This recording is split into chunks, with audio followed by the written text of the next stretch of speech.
А сейчас будет очень щемящая душу история рассказана. Маленький короткий эпиграф, казалось бы, вроде бы: даже если муж в разлуке, нет, не спится нежным дамам.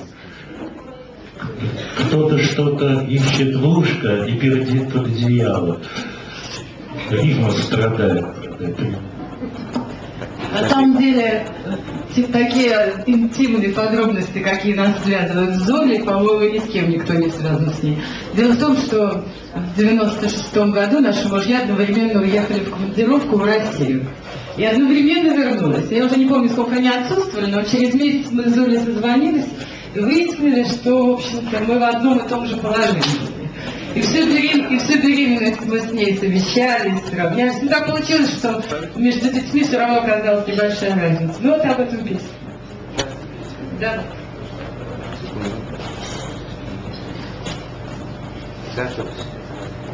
Я готова. Степановна готова.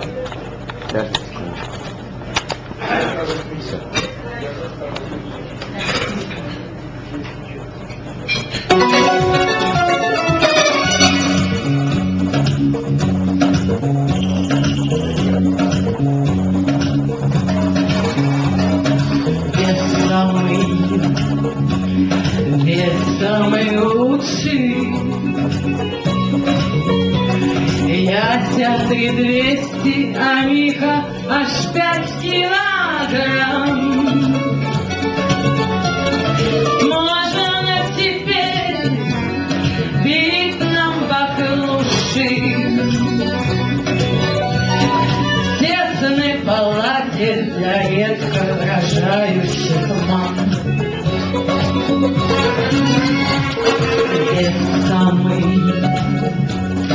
Вес самый лучший, так заявил на входе наш лечащий врач. Был он мухой и к тому же ведущий, только слегка обалдел от подобных задач. Вот ведь проклятия, даты зачатия, схожи носы. Девочкой ясно все, парень же засланный, вроде из масах носы.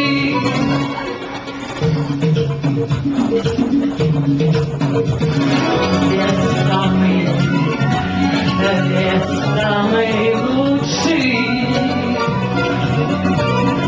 Тянутся к спискам ребята и просят еды. Трудно сказать, кто из них круче. Да и похожи младенцы, как капли воды. Польку от чардаша, дышит от кардаша, ну-ка поди, отличи. Кто там в налоговом, кто в послеродовом, путают часто врачи.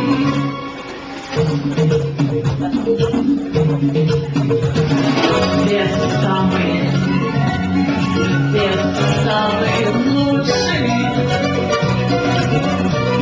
Главное выбрать сумму для зачатия день.